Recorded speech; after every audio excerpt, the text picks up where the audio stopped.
Hey there, Fallout fans! It's McFly back again with another Fallout 76 Legendary Scrip opening, the almost weekly series where I head on down to the Purveyor and try not to disappoint myself. If you want to follow the series and check out any other kind of gaming content, make sure you hit that subscribe button down there so you don't miss any of the weekly videos. I hope you all are having the happiest of holidays, and I'm hoping the Purveyor is ready to spread some holiday cheer. We'll be hopping into Season 3, and it looks pretty promising. I personally can't wait just because the game has been kinda dry ever since I finished all the Brotherhood of Steel stuff. Still grinding away for that Crusader pistol, but I did happen to get the Hellfire Missile Launcher, so I'm hoping that will drop today, even though it is just a missile launcher. It would be something fun to play around with. Also, with the last week's Inside the Vault letter, we got a nice little info dump for the future. If you want to check that out, it's linked below, or if you want to stay tuned, we're going to be starting up a podcast where we talk about a lot of these things, so if you want to hear some people rambling about it, make sure you stay subscribed and stay tuned. And as for the Scrip opening, the past 3 episodes I've actually taken all my perk cards off to see if that would affect my RNG. I'm going to say it was effective 2 out of the 3 times that I did it, so I'm going to switch it up. In this episode, I'm going to apply every type of damage card and hopefully confuse the crap out of her. But without further ado, let's get down to business. I've got my 1000 Scrip here, and I'm going to blow them all on 3-star ranged weapons. Luck, don't let me down. Number 1. Starting off, we have a Hunter's Short Radium Rifle, plus 33% to animals, bashing damage increased by 40%, and then a plus 15% faster reload.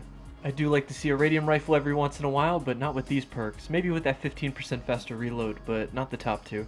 Definitely not. I hate the bashing damage perk. That's just me though. Number 2.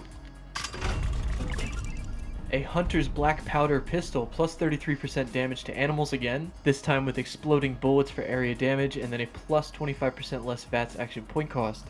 Not the worst roll in the world. I would definitely take these perks, but maybe change the gun.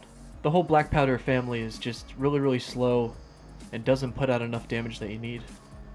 Number 3. A Zealot's Gauss Rifle, plus 33% damage to Scorched, 25% faster fire rate, and then plus 250 damage resistance while reloading.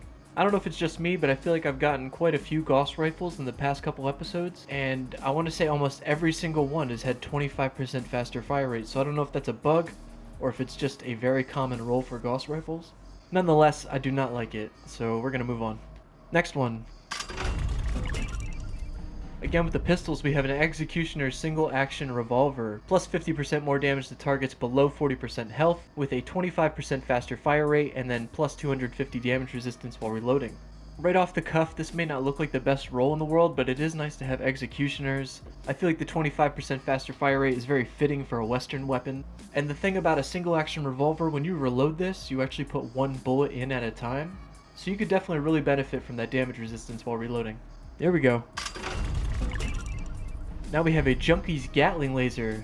Damage increases when suffering from addictions with a plus 10% damage while aiming, and then 90% weight reduction. This actually isn't too bad of a roll. Personally, I've never tried out the Junkie build, but I've always wanted to.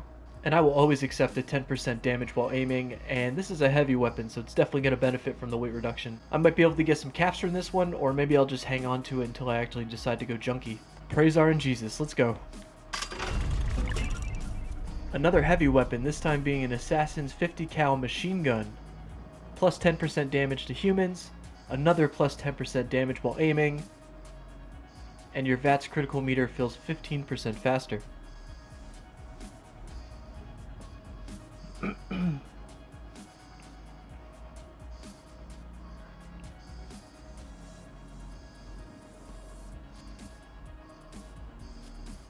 Not the worst in the world, not the best in the...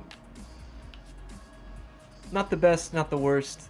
I could definitely see myself using this if the daily op was for like Blood Eagles and then I wanted to be lazy about it. Number 7, I think? Yeah. Again with the Gauss Rifle, this is a Vampire's Gauss Rifle. Gain brief health regen when you hit an enemy. 25% faster fire rate like I mentioned before. And then a 15% faster reload speed. Like I said before, I don't know why the 25% faster fire rate keeps rolling on these Gauss Rifles. But this one's definitely on the plus side in my book. I do like to see vampires with a faster reload. The vampire effect is actually like one of the underdogs. I really rely on it a lot of the time just so I don't have to pay attention to my health. Now it's time for the Ocho. More heavy, an anti-armor harpoon gun. Ignores 50% of the target's armor, plus 50% limb damage, and then a plus 50 damage resistance while aiming. To be completely honest, I saw harpoon gun and I was kind of turned off. This is more of a novelty weapon to me. I only use this if I find like a super funny roll, and then I'll use it just to entertain myself when I'm bored with the game. I will say though, I do love to see anti-armor roll on a gun. A lot of people in this game praise the bloodied effect, but for me, I'm gonna have to say my favorite is the anti-armor. I feel like it helps out a ton when facing all sorts of different enemies. What about you guys? What's your favorite legendary effect on a gun?